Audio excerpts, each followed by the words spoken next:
All right, guys, it's Inksmith again, and we are down to the last two chapters, part 12 and 13, for the Shannon Saga. You are actually going to have listened to the entire 112-page document along with me.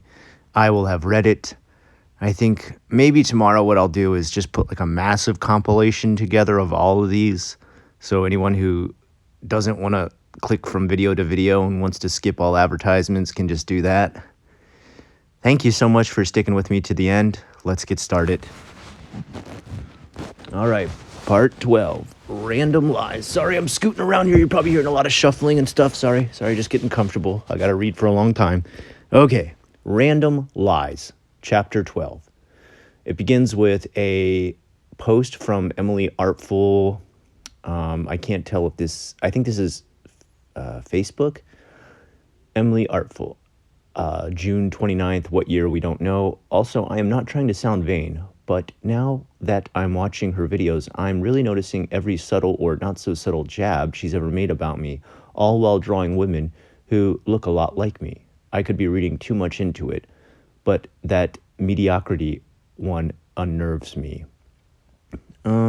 So she's showing a list of drawings that I guess it's supposed to be that Shannon drew. Emily's showing a list of pictures that Shannon drew that are supposed to be of her, or that she says she thinks are about her. She said she's not 100% true. She doesn't have 100% proof. God, I can't talk all of a sudden. Some of these kind of look like her. They're all kind of cartoony style, so I can't really say for certain this was definitely Shannon trying to draw Emily. Some are not so flattering. Yeah, I'll say that. They are not exact copies of the photos. I'm just giving examples. Thick eyebrows and thick black hair aren't exactly unique, so it could be a coincidence, but a lot of her jabs would line up with something I've posted before. Example, I talked about possibly starting an art advice video. Emily has been having a ball on Twitter, saying a lot of nonsense, like how all my art is secretly of her. This is laughable for a lot of reasons, namely because the first drawing she says is herself is actually me, seeing as I have dyed black hair and brown eyebrows. And I am super pale. I also state in the video the screenshot is from that is me. Okay, she put that 2 times. But I guess if you look past the color of the skin, the color of the eyebrows, and general haircut, it looks like her. I am going to be honest, I don't think any of these look like Creepshow. If those pictures are supposed to be of Creepshow art, it doesn't really work. Meaning it doesn't look like her. But it also doesn't look like Shannon, so we'll leave it up in the air on that one. The second picture is of my old friend who is literally Sri Lankan.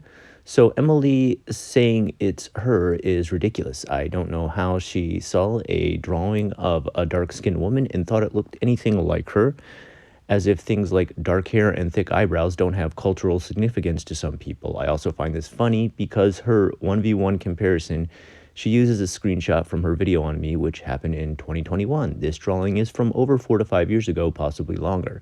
But she is stating boldly here that this drawing of a Sri Lankan woman is her, and I am psychic and knew how she would look in the future.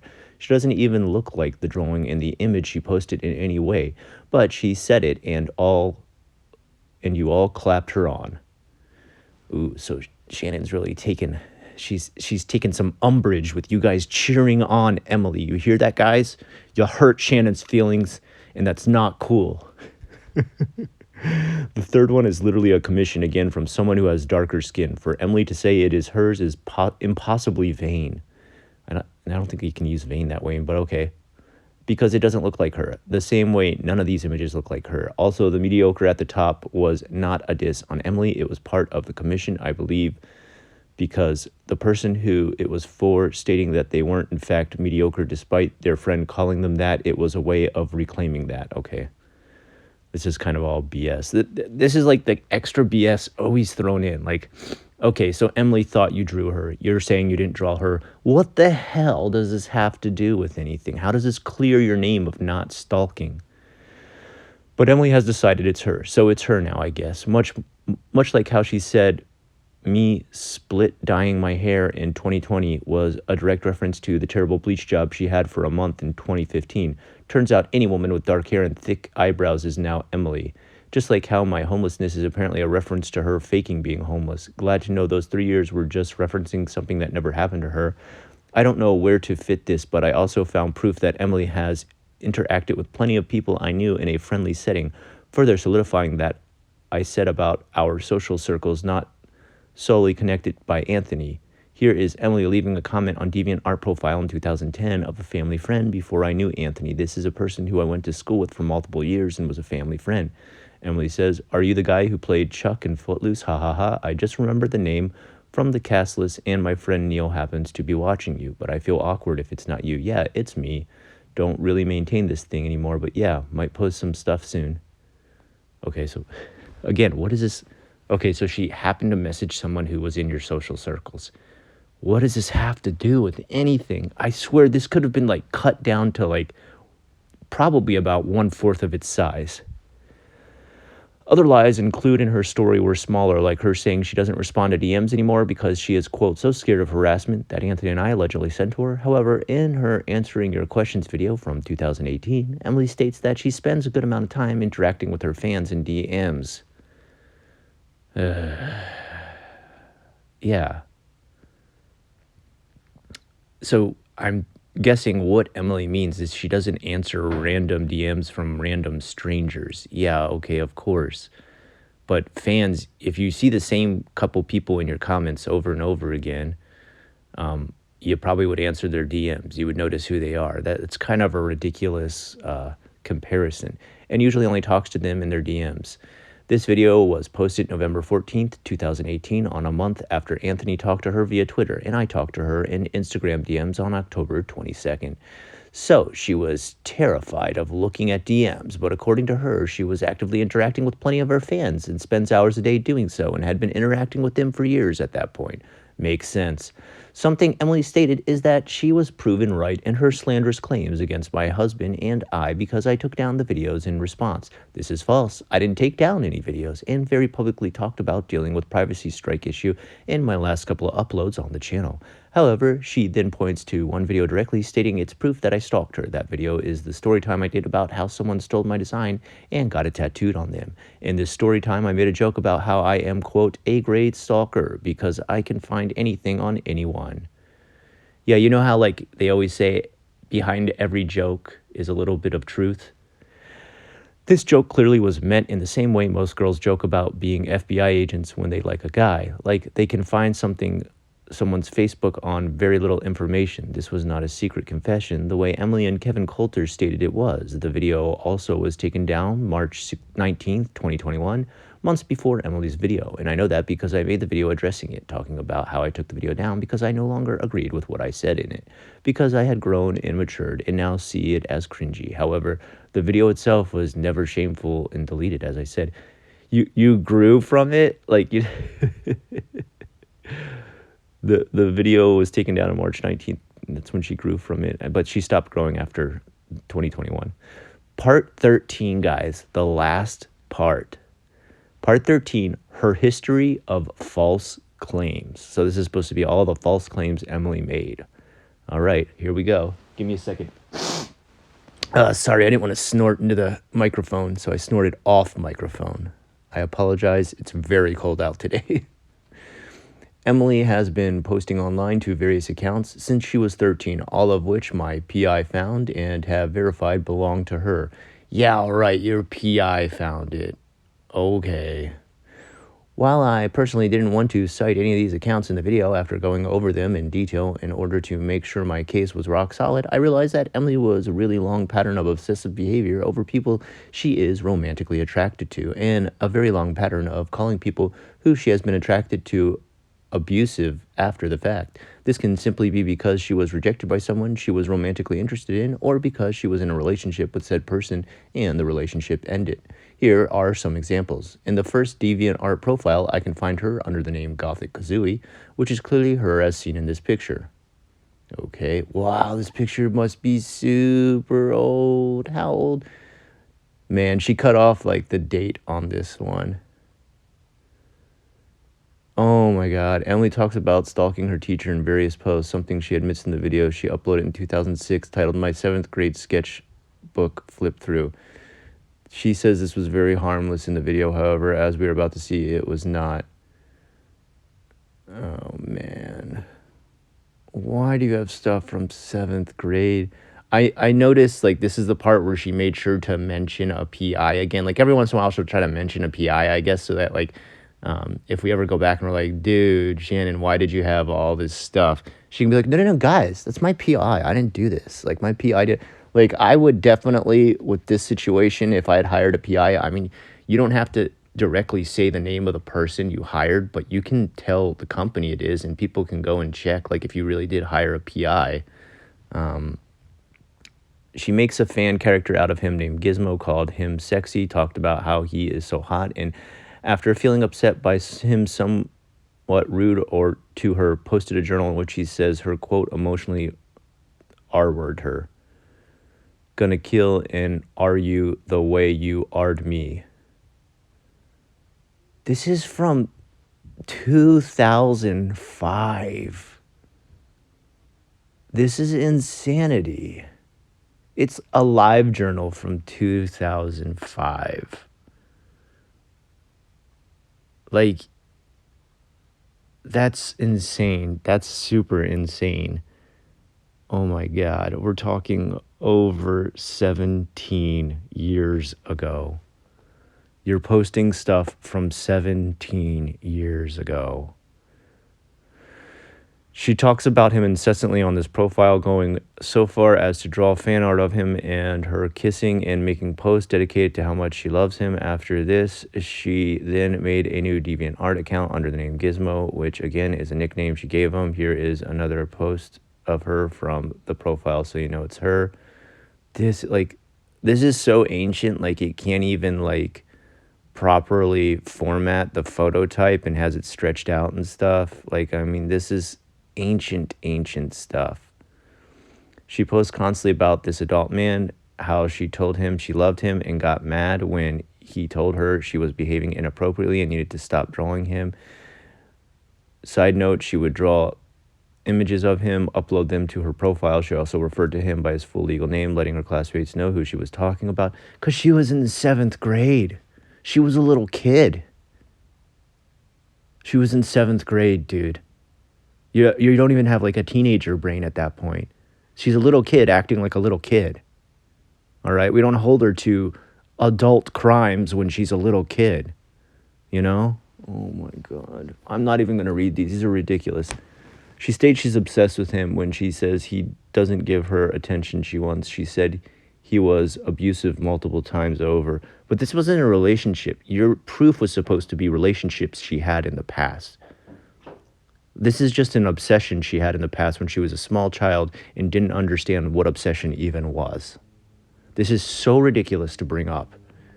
It looks so much worse on Shannon to have to go back to a kid's live journal and scrape that together to be like, look, one time in 7th grade, bad person. She also didn't stop drawing him inappropriately and posted after him after he asked, and then, according to her blog, told him he was responsible for her self-harm. In this post, she states that after a negative interaction with him, she shredded all the artwork of him and slammed her head on the desk until it felt like it was bleeding and then passed out on the floor. That is alarming, but even more so because it was not a one-time thing. Also, she was in 7th grade, dude, so she was throwing a fit like a little kid because she was a little kid. Like, come on, man. This is ridiculous. She also claims on her first and second DeviantArt account she is being harassed on the platform and targeted. This also became a pattern in her life, claiming she is being stalked and harassed when that isn't happening. So 2 posts by her on DeviantArt that say, I quit DeviantArt, I quit, I give up. To all my friends, I love you dearly. Thanks for making me welcome. To others who did not make me feel welcome, enjoy your life as I suffer. This is so... Like, these are from 2005. Give the kid a break. Oh my God. It's just like edgelord stuff from like when you were like, you know, wearing metal shirts and well, actually I still wear metal shirts at my age. I shouldn't say anything. You know, I hate DeviantArt now. Thanks to a choice a few who are rude, pointing stupid things out, knowing that I am clearly over something. I'm not even gonna read it. This is just like a little kid getting upset because like someone didn't like her art. Like this kind of stuff happens every day on DeviantArt. You could find a million accounts like this. Every single person on DeviantArt who gets bullied or trolled doesn't also continue to go on to falsely accuse everyone of stalking them. Like how does this play into this scenario at all? Like this is just an average 7th grade little girl. And I even just hate reading this stuff because I feel like this is just too deep. This is just too much. She still obsesses over him and blames him for self-harm, but then starts dating someone her age. She writes multiple times in this blog that whenever he does something that makes her feel bad, it is his fault that she self-harm and injures herself. Yeah, so she's like an edgy girl and she's got some issues. All right, she writes a poem here. I'm not going to even read this poem. It's just like edgelord poetry that you would write when you were this age. I wrote dark, ridiculous stuff. I used to listen to Skinny Puppy. I used to listen to Skinny Puppy and Frontline Assembly and Front 242 and write like super dark gothic poetry that definitely if I read now, I'd want to throw up. It was so dumb and lame. All right, she wrote a post here that says, yeah, that's effing right. Gave myself an effing haircut with the meat scissors, and only because he doesn't effing give a flying F about me. If I'm pretty or not, and effing, apparently I'm not effing pretty enough for effing him. This is cracking me up with how many F-bombs are in this. I'm glad I chose to just say effing instead of actually how many times she cusses in this. This is so funny. But it's the 7th grader. What do you expect? I'm so effing not pretty that he'd rather see her naked than me, or he'd rather be with her than me because I'm so effing ugly. Well, thanks a effing lot. I thought we had something because we were so effing close, and now maybe I ought to effing kill my effing self. Thanks for the effing haircut, you GDM effer. Wow, 2 effers at the end. Wow, that's, and then like exclamation mark ad nauseum. Like, so it was like a first breakup. So she had a bit of a meltdown. Yeah, okay, welcome to being a 7th grade girl. Like, come on, man. Like, what the crap? Like, who cares, man? We're gonna hold her, hold her under scrutiny due to like deviant posts that she wrote back in 2005. You've got to be kidding me. And she also accused some unknown entity that goes unchecked of stalking and harassing in her 2006 as well in this blog post. The reason why I'm sad. Internet bullies. I'm single. I need a hug. He ruined my life. He still loves me, but he doesn't want to risk hurting me again, but I don't care. So as long as he's with me, I'll be indestructible and strong, but without him, I'm dead inside. I feel like I'm back on makeoutclub.com or on the AFI forums. I want to go buy some black Converse and get a shotgun haircut. I want to tie bandanas around every part of my body and pick up change and toss pizza and start the lawnmower in the mosh pit.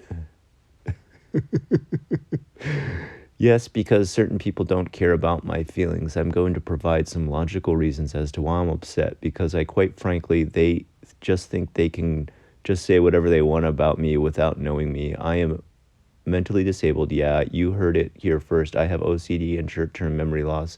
They bother me and they cause depression. I can't help it. When in my youth or younger, in my youth, she's 2005, she's in 7th grade. I had trouble with anorexia. Sometimes it still comes back to haunt me. My parents love my dog more than they love me.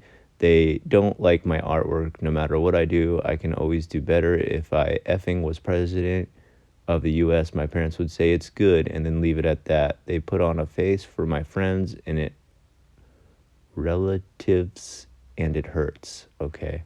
So she had a hard home life too, it sounds like. Maybe she's happy now because it sounded like she had a pretty good relationship with her dad. So I think, this sounds like teenage angst.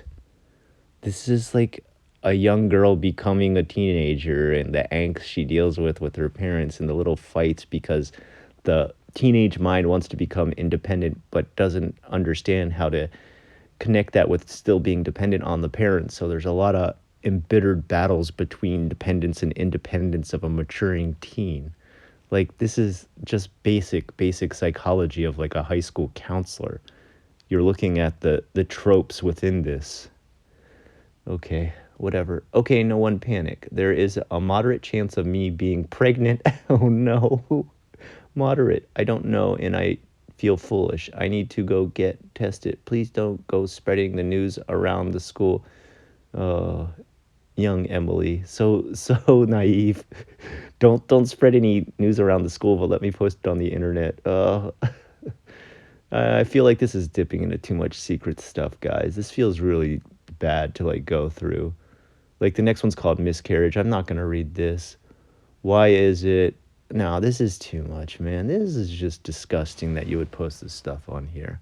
This is from when she was a little kid, man. This is messed up, dude. I can't do this, guys. I can't do this. I can't read this. This is horrible. Like, even the pictures, she just looks like a little kid. I don't want to do this.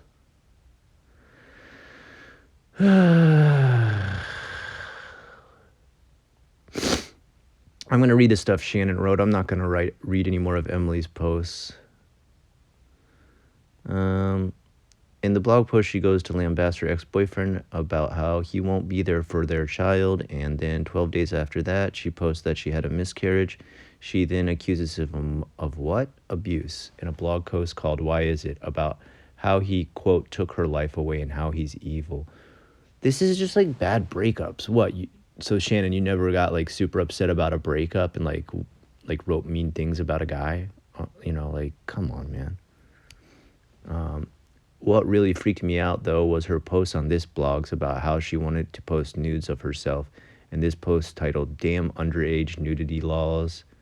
She talks about doing just that, and in her next post, she talks about how she literally posted CP of herself knowing it was illegal, and now she's mad it got taken down. And who has that? Who has those pictures, Shannon? If you have them, that means you have CP, all right?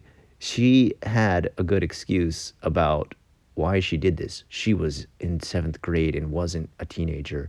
She didn't know what the hell she was doing. If you still have this and you're an adult, you're going to go to jail. Like, there's not a question about that. That is literally like jail time for something like that on your computer. Of course, now, probably her and Anthony have set their computers on fire at this point.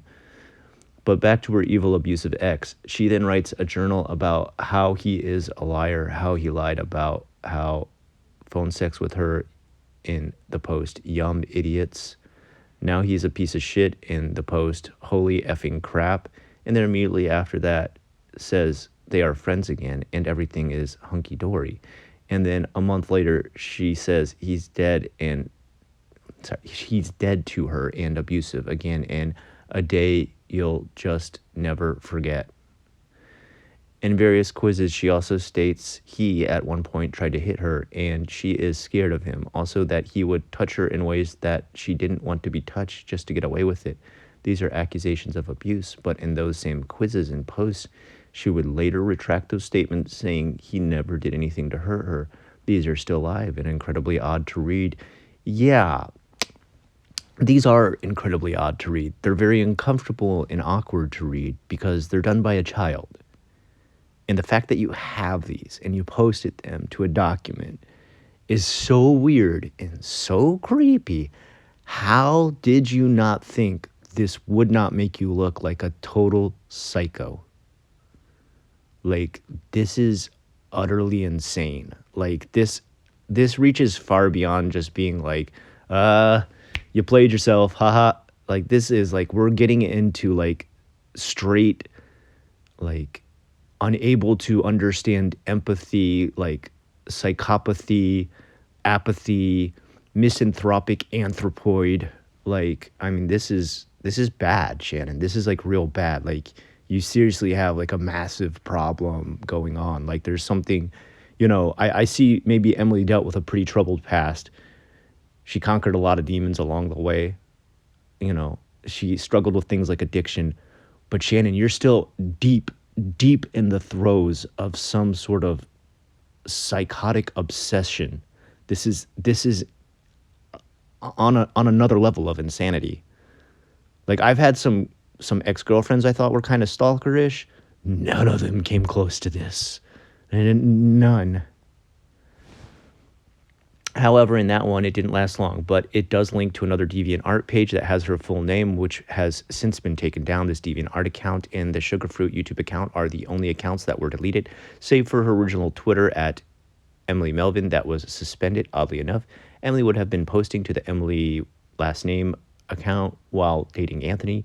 These blogs also have statements of Emily using gay slurs, saying she is, quote, very racist, and Emily stating that she, past the age of 14, has never used drugs besides what she was prescribed for surgery. Ooh, so she was an edgy teen. Oh no. First time ever. Never happened before in the history of Twitter.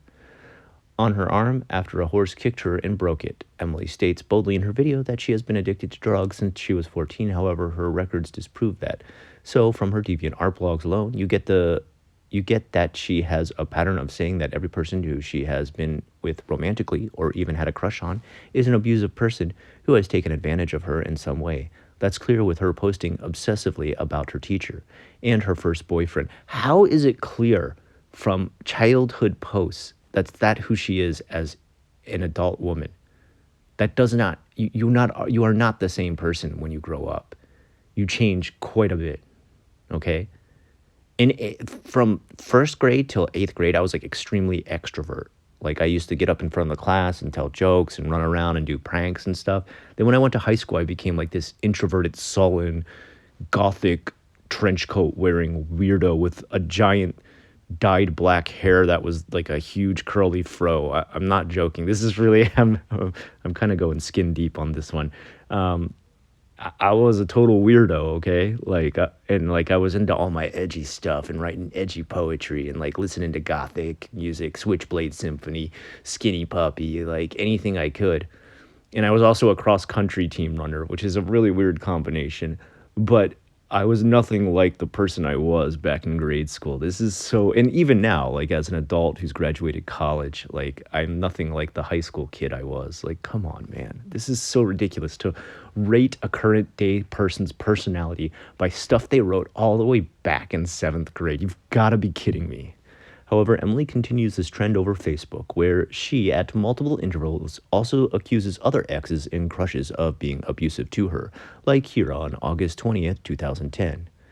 Emily, I met you and I found out you were the coolest person I ever met. You make me happy. She writes that this person is the coolest person she ever met, to literally 2 days later a post status saying that she was the best thing that could have ever happened to them and are blinded by the idea of someone else. Thinks she's the best goddamn thing that could happen to him, and he's blinded by grandiose ideas of someone else. I let the plaster walls saturate and fall, and now I'm left with is the sound with the ground I started on. 2 days later, 2 days was all it took. Okay, so what? She got obsessed with somebody. This is only like in 2010, so this is like still 5 years later. So 5 years past 7th grade. So you're still not talking about like fully grown up yet. Like what are you in, like, what, 8, 13, 15, 18, maybe just turned 18, like between 17 and 18. Yeah, wow, it's edgy teen posts. Okay, then there is a poem by Emily. I don't think we really need to be reading Emily's 7th grade poetry. Or sorry, this is high school poetry.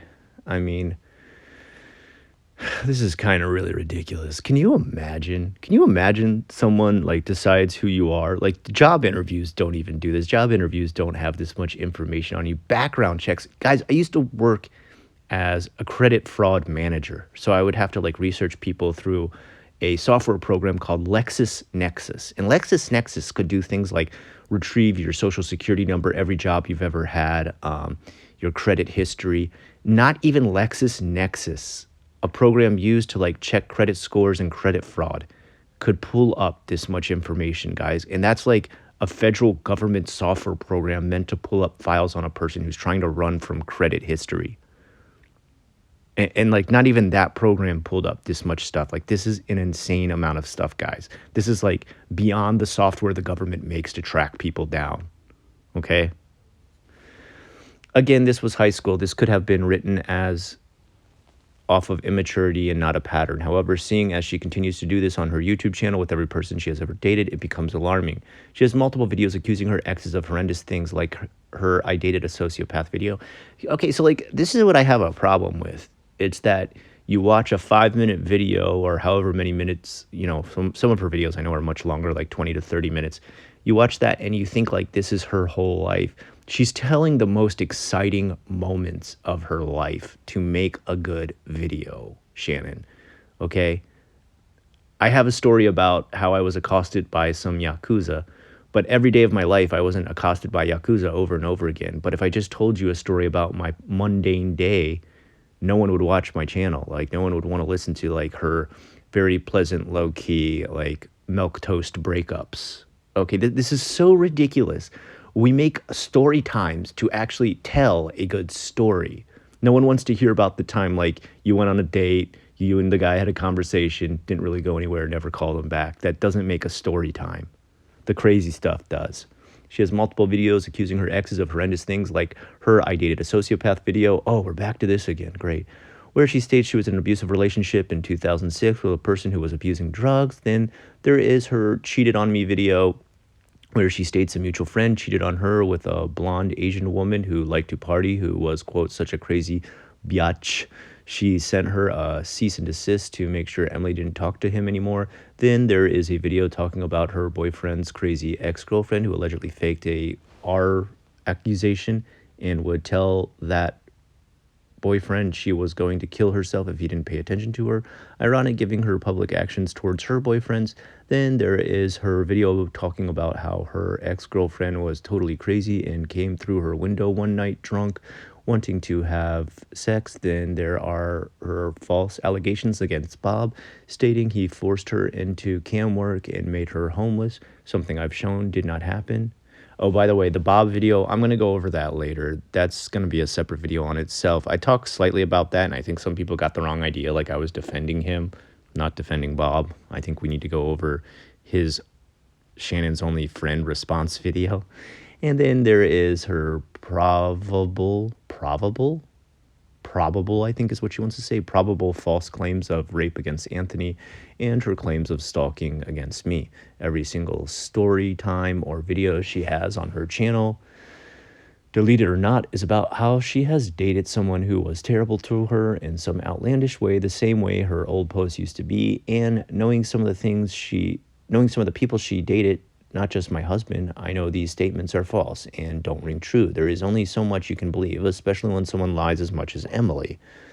This is a disturbing pattern, and one that unfortunately has led to her making false rape allegations, not just against me and my husband, but against multiple people who are still in her life, like the ex-boyfriend she is also accusing of forcing her to do cam work. This man is literally still defending her on other videos and in contact with her. Do you think she knows, excuse me, do you think he knows that she is still saying that about him and his mom sold her into sexual slavery? Wow, kind of blown it out of proportion there. That's not what she said, especially after Emily stated he's her child's uncle. Probably not, because chances are he is being lied to. Side note, when Emily was dating him and working with Anthony, she would often accuse her boyfriend of various things, most likely the same things she's accusing Anthony of about her ex. Below are various links to her social media sources that are cited and more. If you're interested in seeing what she has said herself, feel free to check those out.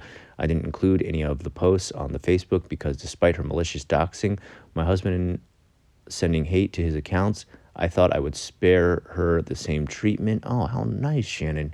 You're really, really, such an altruistic person. I mean, you just glow with all sorts of happy feelings. However, Emily, if you are watching this, everything I have shown you in screenshots and in the demand letter you received is archived. Deleting it will not help you. So there is a ton of links.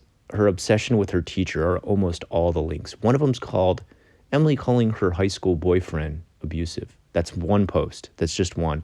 The rest are 1, 2, 3, 4, 5, 6, 7, 8, 9, 10, 11, 12, 13, 14, 15, 16, 17, 18 posts that Shannon saved of 7th grade Emily talking about her teacher. That's insane. Emily saying she's being harassed before she met Emily saying she's being harassed before she met Anthony. All right. 3 of those. Emily stating she has memory issues. 4 of those. Emily blaming her boyfriend for self-harm. Like 1, 2, 3. Oh, no. Sorry. 1, 2, 3. Only 4 of those. Fake pregnancy. 1 of those. Her accusing her friends of harassing her. 1. Saying her mom hit her. Saying her saying weird things. Okay. Oh my God. Someone said weird things. Send them to jail. She said weird things. Oh my God. Posting underage nudes, saying people are fat, said someone hacked her DeviantArt account in 2006.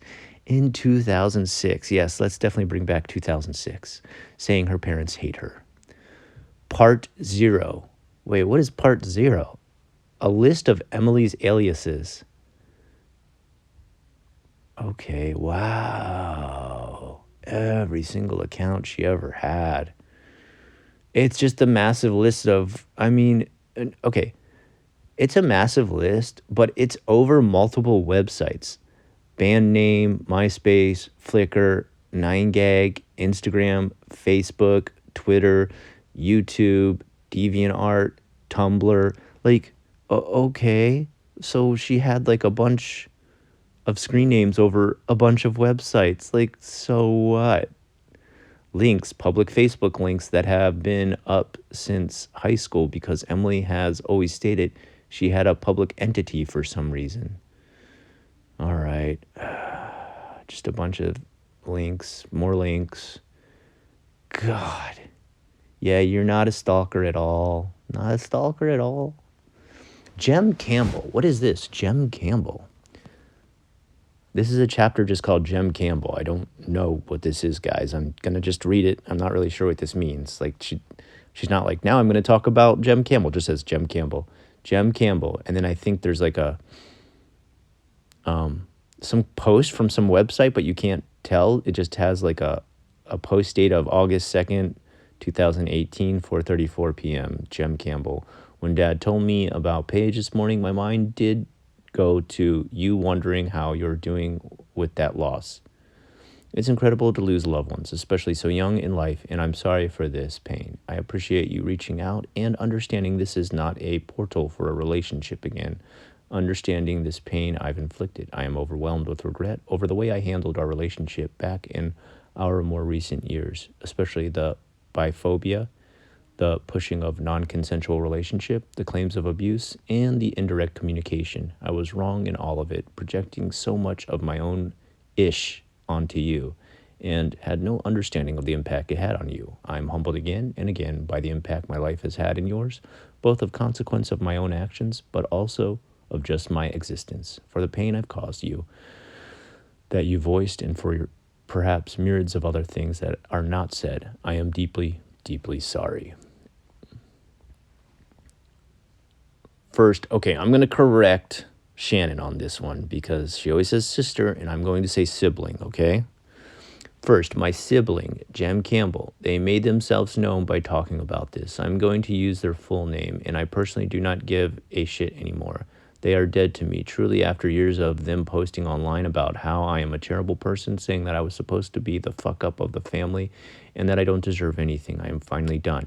If you want proof of any of the things they have posted on me, go to warriorqueen.tumblr.com, and there you will find multiple posts about me. You can usually tell because they will be tagged with an S for Shannon, but sometimes they aren't tagged at all. It's really fun.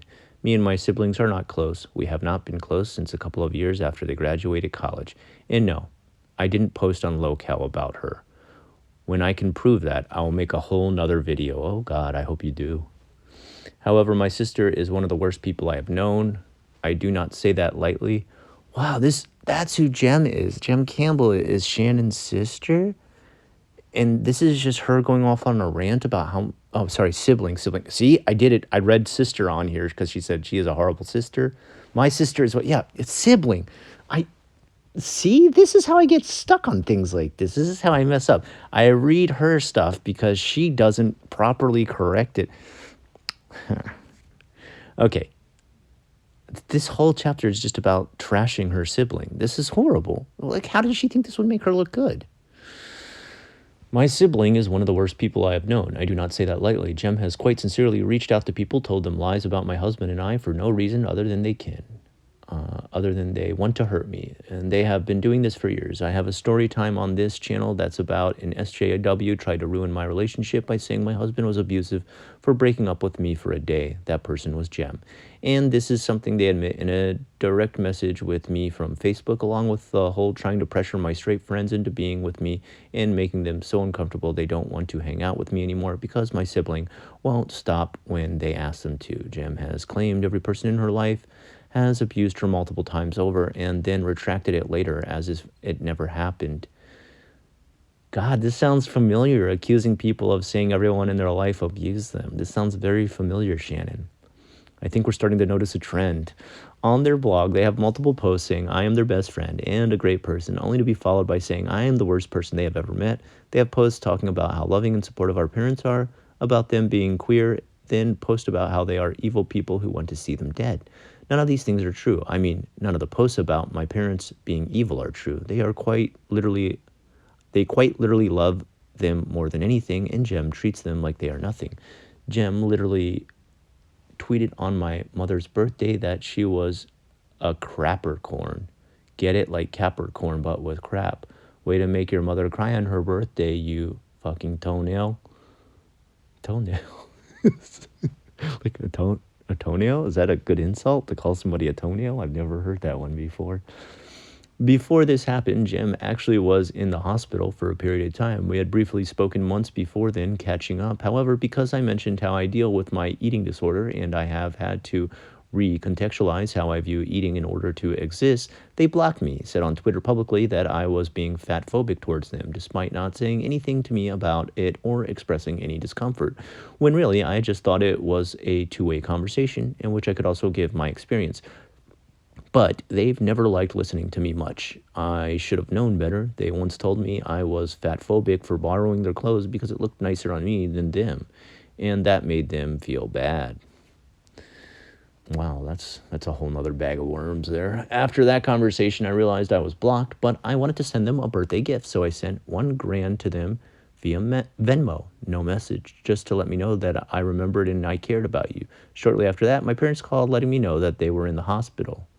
My parents knew this because Jem had put them as their emergency contact, and when they were admitted, the hospital had rightfully contacted them. They, however, know that Jem hates them, with Jem posting negative things on their socials about them.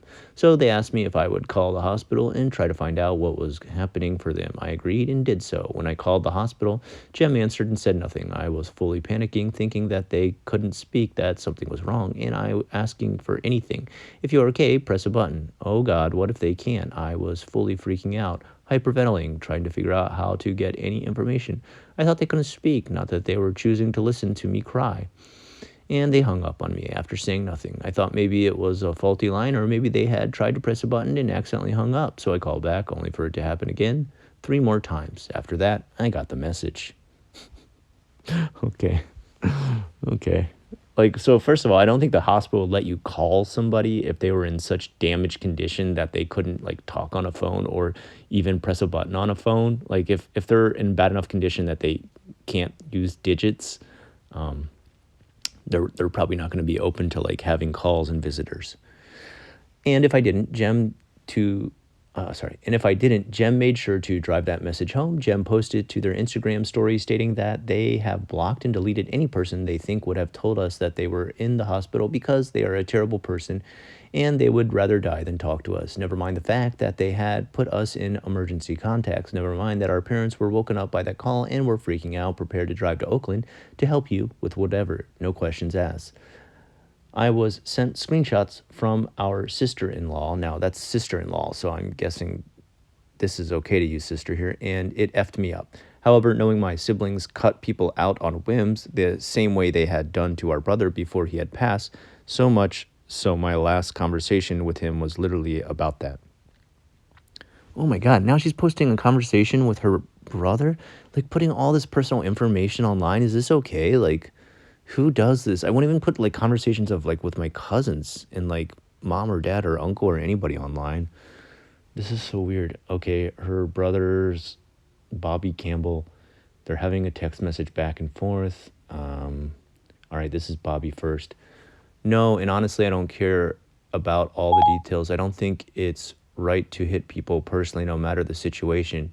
I just want you to know that I am here for you for anything. We're family. Plus, SD is pretty poppin'. You definitely enjoy yourself. Ha ha. Aha, thank you. This is Shannon. If anything like that ever happens, I will definitely make it my way down. Even if it doesn't, I will probably come down when I have money to see my nephew. Whatever, I'm claiming aunt privileges. Aha.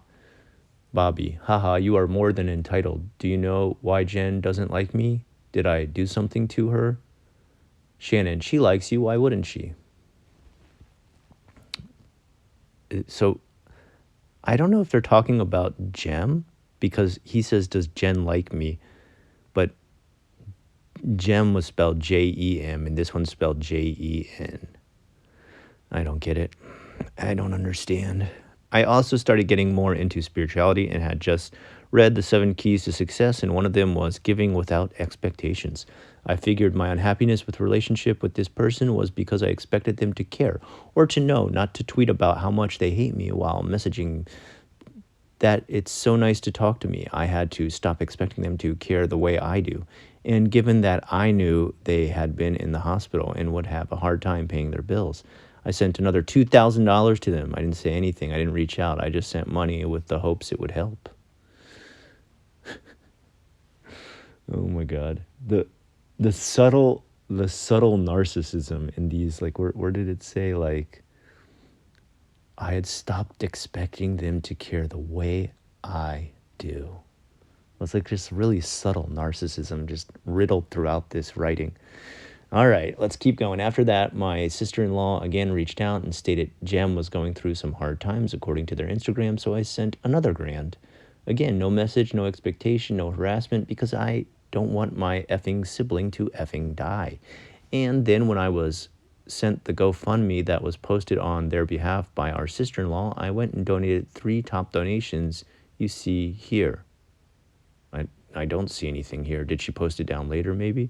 Totaling $13,000. After that, I sent an email saying, if you need me, I am here. And I did that for someone who effing admitted to trying to pressure my straight friends into sexual situations without consent, lying about me online and stating that my husband is abusive countless times. And they had the audacity to post on Twitter bragging about how I sent them money, to help them pay medical bills, because apparently me giving a F is really funny. And then post destructive lies about me on Twitter, because isn't it so funny that Shannon's being canceled? Okay. Much like Emily, they didn't post proof because there is none. They didn't post anything showing what they said happened. They just said, yes, for sure, this is real, because I am Jem Campbell. I hate my sister and have for years. I effing made fun of her for attempting suicide and cutting herself. And this is just the adult version of that, I guess. I know Emily posted about how she has no evidence. But why would she lie about this? Why would people stake their reputation on false claims the way her and Jem are? And you know what, Emily? I don't know, but you both effing did it. I can't account for why you are all stupid. We have fallen out countless times, but this is it. Jem saw a pile and joined. Jem saw a pile on and joined. That's what they're trying to say. Not because there was proof or they saw me stalk Emily at any point in their life, but because I am their little sister who, according to them, was always meant to be the F up. They thought it was really funny how I was sending them money and cared about them, and they turned around and said, let me lie about Shannon, because wouldn't that be fun? Wow, she's really stuck on this money thing. I like how she says, like, I give money away, not thinking that I'll ever get it back or that it's just a donation, but also I kept giving money to them. Where's my fucking money? They didn't actually show proof of anything, and you would think since they were so concerned seeing me do all this heinous shit They would have reached out to Emily. They would have documented it. But didn't you just say, like, she used to reach out to your friends and, like, tell them, like, you were crazy? So how do you know Emily wasn't one of those people? Like, if they were concerned, you'd think they would have told someone. They did. They reached out to your friend. What? Am I losing my mind again? Because they are the best person ever, right? Nope, none of that happened. The most they say is that they told my parents about it years ago. They think possibly, maybe. But I asked our parents, they have no idea what they're talking about, never mind the fact that they also took time to spread lies about them as well. Despite the fact that all Dad wanted when he had his heart attack was to talk to you and let you know he loves you. He almost died, and all he wanted was to talk to you. The child who stated that the entire family is jealous of her for graduating college, who made fun of him and called him a piece of shit relentlessly. Don't worry though, Jem was sure to do an AMA celebrating my cancellation, saying blatantly untrue shit like I didn't start calling our brother my brother until he died because he really my cousin who moved in with my family for my formative years, which is not fucking true in the slightest. Never mind the effing audacity of that statement when Jem effing cut Bobby out for no good reason. Oh my God, she doesn't, I guess maybe she doesn't care about like how much she exposes on Emily because she doesn't seem to care too much how much she exposes on herself. I mean, I'm getting like a full family history here. This is like a back and forth. Like I feel like I'm at the dinner table and there's an uncomfortable fight breaking out and I'm quietly eating and not saying anything and looking down at my plate while people yell, scream, and throw food and water and plates at each other. The audacity of the statement when Jem fucking cut Bobby out of for no good reason, leaving him effing confused as to what he did to make them hate him literally the week before he died.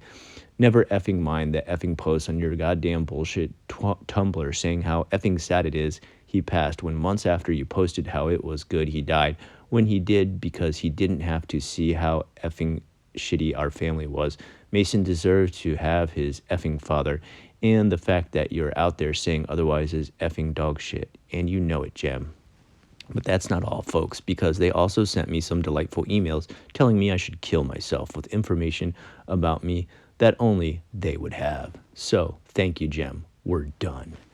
I finally don't hate myself enough to keep you in my life. This has been helpful in that respect, at least. I don't want you in my life. I do not want you anywhere around me. You have made it clear you want to see me dead, and you will say or do whatever you can to make that happen.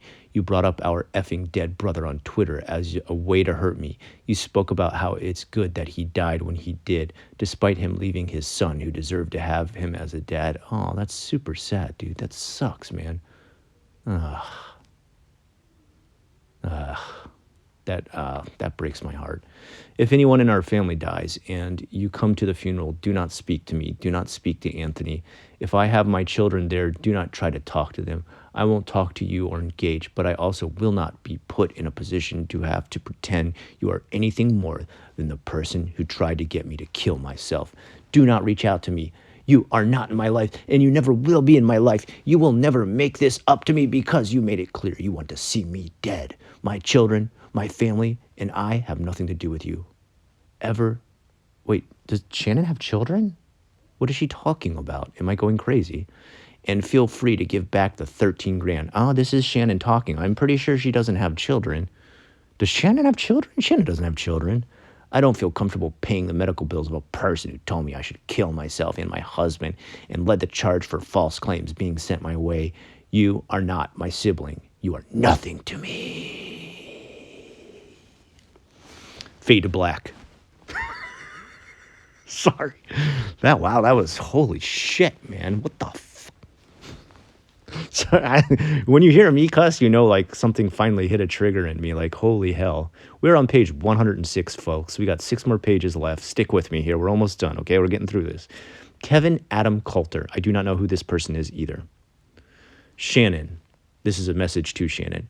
Yeah, I am really starting to get pissed with my friend Kevin. The other day we are supposed to hang out and whatnot, and he went and blew me off because he was in pain. So I was like, cool, that's fine. Then his girlfriend calls me and asks me to give her a ride to his house because he needed to be cheered up. So I picked her up, and even though she lives halfway to Santa Cruz, and I drove us to the house, which is past West Valley, and literally was ignored for hours. And then he got irritated at me because I fell asleep. Then he threw shit at me in my sleep, and I really don't appreciate it. Okay. The second person who came out against me is Kevin Adam Coulter, who is someone I was friends with years ago. He goes by the moniker Coulter Guys on social media. And you might know him as the guy who said talking to me was too triggering and then immediately went to making memes out of my cancellation. He's great. We met in college when he was in my English class, and he also lived above me and was friends with my roommate. But me and him were not friends ourselves until we both dropped out of Sonoma State University and started going to West Valley. Kevin and I would always joke that we were destined to be friends, though, because it just so happened we lived very close to each other and our entire lives. We went to a school with a lot of my middle school friends, and we became friends with them. We also were kind of in each other's orbit. And then we finally became friends. It was a really lonely time in my life. I had dropped out of Sonoma State after witnessing a sexual assault on campus. What? That's such a weird thing. Like, how did she make a art story about that? Like, you were just standing there and you saw it happen? Okay. I moved back in with my parents. I was kind of going to classes at West Valley, but oftentimes I would get so overwhelmed that I would drive to school, sit in the car, and just cry. That's where I was when I met Kevin. I was sad and lonely, and I had recently gotten back into self-harm because I hated myself. Kevin and I had a very toxic friendship, one where Kevin stated the day we started hanging out, he was manipulating me by mirroring my interests, and that I was, quote, too trusting, and because I am a super trusting person who would support anyone who was nice to me once. I literally said, no, you're not, and ignored this. At the time, I didn't have friends in the area who were available to hang out with me as often, and he took advantage of this. Kevin lived about an hour away from me and would have me come over every day, at which point we'd either smoke hookah and weed and talk. None of my other friends like Kevin, none of them liked that. I hung out with Kevin. They said he made me more depressed and mistreated me. But he was the only person who I was friends with who didn't leave San Jose to go to college, so I just kind of went with it. Kevin physically assaulted me multiple times. He held me down and borderline choked me because I made a joke about how his want to be, quote, the strongest person in every room, unquote, is stupid, which was a whole thing. He would ash the coal from the hookah on me, leaving me with multiple burns. He said he did this because when I would get burned, I made funny noises, which is just the noise someone makes when they are hurt, but all right. He would throw things at me if he wanted my attention, once hitting me so hard in the head that I lost consciousness. And he would kick me if I was ever sitting on the ground, which happened often because his room had literally one chair and a mattress, and the mattress was incredibly dirty. After we stopped talking, I deleted our messages, but there is a message of me telling another person about what happened in one instance. I didn't know I would need to prove this later on down the road, or I wouldn't have deleted the messages. He once found out his other friend, who I went to middle school with, had an eating fetish, so he arranged a time for all of us to hang out where he pretty much bought a bunch of food for me, which he told me was because he knew I wasn't eating and made me unknowingly engage in his friend's fetish on purpose. I then had to deal with sexual harassment from that person who sent me photos of me eating that they had taken, and he once convinced his male friend, who was straight, that he was so unattractive and unappealing to women that he might as well have sex with their gay mutual friend because no women would ever want him. Kevin has assaulted multiple of his exes, including one he names on Twitter, and she has literal blogs at the time proving that have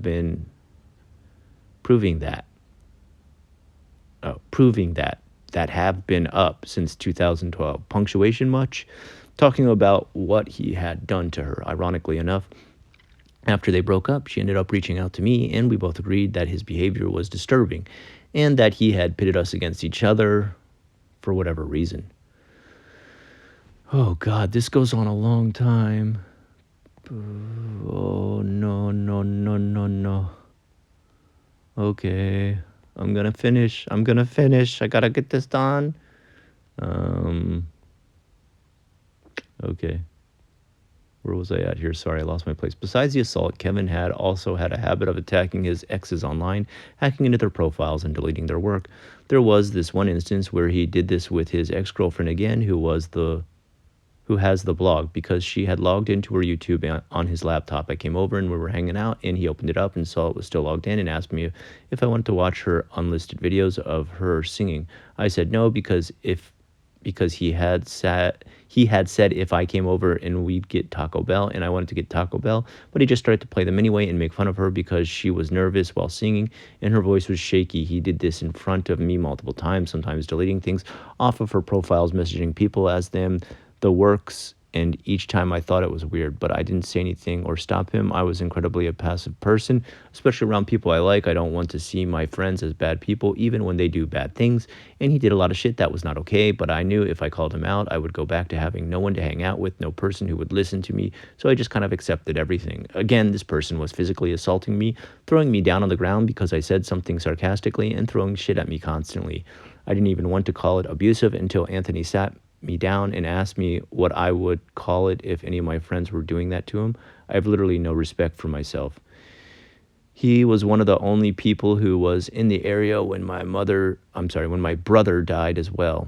Like all my friends were away at college. I had Anthony and I had Kevin, and the day my brother died, I found out and just needed someone to talk to, and it just so happened that I had left my phone at Kevin's house that day before. So I messaged him on Facebook letting him know I needed to come over, that I was upset, and I just needed someone to talk to, and he said, I don't want to deal with you while you're emotional. I'll leave your phone in the mailbox. I won't be home. My sibling had to drive me over, but we got there and he was home. He saw us drive up, he closed his window, and I got my phone and left. This was not a person who respected me or cared for me. He ignored me for about a month after that, and when he finally did hang out, he said he didn't want to deal with me because I was depressing. Kevin and I stopped being friends after him and his ex, whose blogs are still up, talking about his abuse, got back together the second to last time. The relationship was toxic, and while through the duration of his life, when they broke up at that time, I thought it was over for good. So I shared my thoughts on the relationship, which was basically, don't get back together with her. She brings out the worst in you. Neither are you happy. This is bad. It also should be noted that during this relationship, he had literally cut off all his friends, and he'd always tell me that I was special because he didn't have to do that with me. However, 2 days later, they got back together, and he messaged me telling him never to talk to him again. And for the most part, I didn't. However, he has tried to get into contact with me multiple times over the years on Facebook and once on Instagram. And I've always ignored it because when he stopped talking, my life started to get better. Literally, everyone in my life got better. But this past year, ironically again, when I was looking more into spirituality, I decided that I should reach out to him and kind of bury the hatchet, so to speak. I didn't think we'd become friends or that it would lead to anything. I just wanted to reach out and talk, explain how he hurt me, listen to hear what he thought of me, and so on. And when I did, he sent me a message saying me being in his life was triggering. It reminded him of the things he had done at the time, and he didn't want anything to do with me. He set a boundary, so I respected that. I said I would block him, and I did. I also took his words as projection because he had always been incredibly obsessive and borderline stalking his exes and romantic partners. So when I read him saying that, I just thought he was talking about his own behavior. However, it's pretty odd to me that somehow me existing online around him is triggering, and he just so happened to hear about this. If you don't follow me, if you don't keep up with my channel, which is 99.9% of people, and I am blocked on everything, and you hate me so much, how did you know this was happening? At least my sister could say she was reached out to by the amazing Cat 10 Barge. I don't know who that is. I said sarcastically, but you, Kevin, you were waiting in the wings. You wanted this, and he used what Emily has stated, things he knows are lies because we were friends at the time, to talk about me incessantly. He has posted clips showing literally no evidence. He even made an entirely new YouTube channel in order to potentially profit off of this, which is odd because he had a YouTube channel that he would post to before, but I guess that one would show how he would be trying to be a YouTuber for a rather long time and might have just gotten angry and had an audience. Or sorry, he might have been mad that I had an audience. I say that because he wanted to start a YouTube channel with me in 2014 before we stopped talking. And would you look at that, he did start a YouTube channel then, one that never took off. How odd. Kevin, much like my sister, doesn't have evidence. He just has him saying so. But given it's been a couple of months, he genuinely is computer savvy. I wouldn't be surprised if he pulled something that he made, like his only screenshots that he had that was telling someone after I reached out that I reached out and I am a bad person. But have fun on your new YouTube channel, you hack. Hope it goes better for you than your last one. Shannon, well, I don't know. I trust some people too easily, and even though that's not my fault, I just don't want to experience another Kevin situation. I think, guys, we're on the very, very last couple pages here. Oh, God. Whatever. This last chapter is just called a whatever. Full stop. I want to thank absolutely no one. Oh, I want to read this in her voice. Okay, hold on. I want to thank absolutely no one. Tipster is a diseased hack who literally reached out to me for content that he disguised as an I'm here if you need to talk. That much is obvious given how hard his dick got when he realized he could monetize my response to him privately. Why reach out in earnest, feigning friendship, when you can monetize your friend's downfall? Super appreciate how much you thought you put into that, though. Bet those views were worth it. Totally kidding. There's no reason everyone on YouTube surpasses you, and it's because your videos lack quality, insight, or anything worth commending. Thank you, though, for the post that, if Creepshow can prove she didn't do this, I'll apologize. I'm waiting. Letting me know that I was taking too long to prove I never owned CP. I am so sorry that me proving Emily was slandering me took too long for you. I am sorry I wasn't able to make this video on a fun little time frame for you so you could add it to your 10 uploaded day schedule. That must have been so hard for you that I wasn't able to hire a PI and find all this information that proved my innocence in a day or two. I bet that really sucked that you just had to sit there getting comment after comment describing how you should kill yourself for the things that were completely fabricated. Oh, wait, that didn't happen to you. You just sat there and talked about it happening to me, your old pal Shannon. Weird. I do not accept your apology. I will never accept your apology. You are a terrible fucking person who I supported. And I hope you fucking realize that the money means a lot more to you than it actually means to being friends with people that are decent. You say you're a journalist. Everything I showed you is public. Hell, Emily literally changed her story in front of you and had things on her Instagram that actively showed her lies. But you were too much of a crybaby to find it. Did you even pay attention to what she was saying in her video? Or were you just excited for the dog pile? Your Twitter has you being called a journalist. Sure, man, I buy that. Even bigger ups for not only sending people to harass my husband, who didn't fucking rape anyone and never stalked anyone in his goddamn life, as I prove, but doing so yourself. Did those couple of likes make you feel like a real man with a big boy brain and not a spineless little coward who cries online like a pussy? You are a champion for that. So happy to have someone who just gets his little shrimp cock hard for spreading false allegations. You're so fucking smart. Amber Heard would love you. Side note, you owe my husband the biggest apology. Saying you would apologize to me for reporting on false allegations that were centered around him is like me tweeting that I would apologize to your wife for saying you murdered my entire family falsely. I fully did not expect you to realize that, given how stupid your statement was. So here I am, telling you. You owe my husband an apology. You owe your fans an apology. And mostly of all, you owe the fucking world an apology for making such repetitive, lazy content that lacks any inspiration or passion. You really should be ashamed of yourself for simply persisting on this platform. Ashley Lee leaked my phone number and potentially more to multiple people she was sending screenshots to, so thank you for that.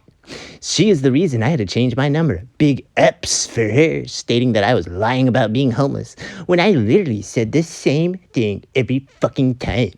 I said I was thrown out or I lived on the street. I stated I lived in my car because I had thousands in school debt from a school I didn't graduate from, because I witnessed a rape. I was super straightforward with that. But apparently, Ashley can't be fucked to actually listen when her friend is talking to her. So glad I spent my emotional energy on you. Imagine being such a prick you don't even listen to what your friend tells you, then acting betrayed because of that. Oh, God, you're a real class act. So glad I said you could stay with me if you ever needed a place to go because you were freaking out.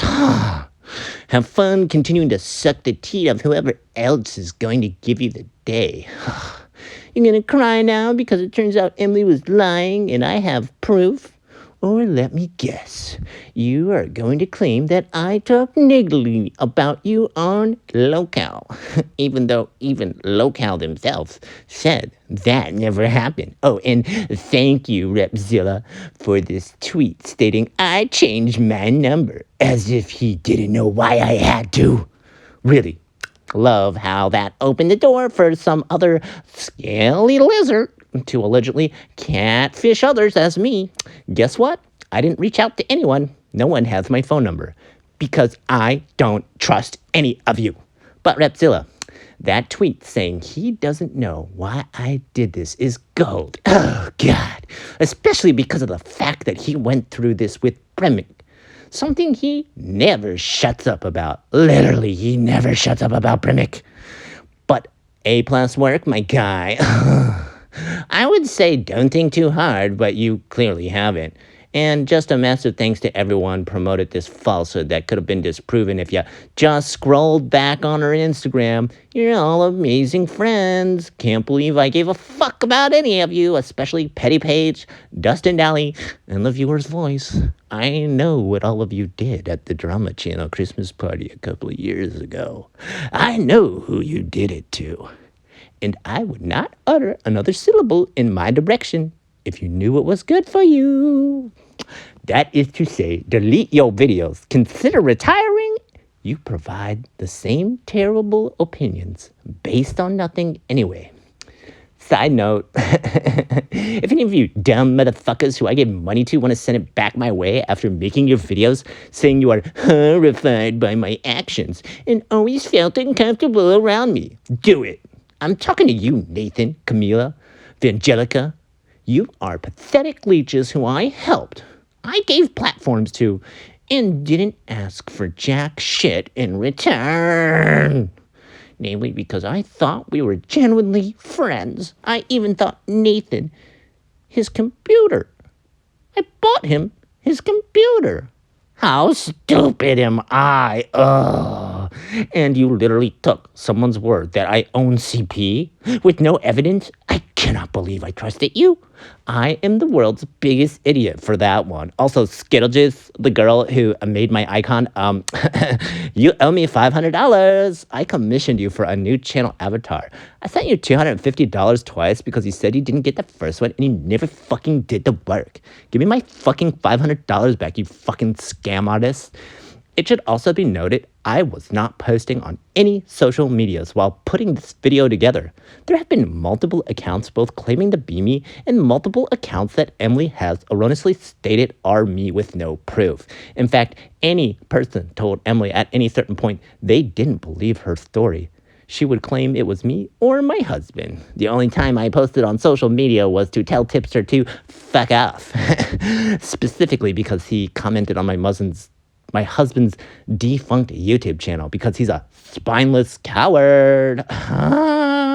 The day this video goes live, I will have sent a demand letter to Emily showing all the proof listed here and even more. Things I kept out of this document because they either were too sensitive or didn't fit the video. This video is pared down and it's only 112 pages, so guys, not a lot to read. The demand letter is so we do not have to go to court for a defamation suit, something that I would obviously win. Right, sisters? Given that Emily states she would lose a court case in her own video, and her lawyer told her not to pursue this. If she doesn't respond to the demand letter, or if she chooses to continue this online, my husband and I will be suing her for defamation and slander, seeing as she said her stalker is 100% me. in my husband with no evidence. Okay, I'm sorry, I gotta stop. I said at some point, she said at some point, I own child porn, and said my husband raped her, only for me to use her own words to prove none of this happened.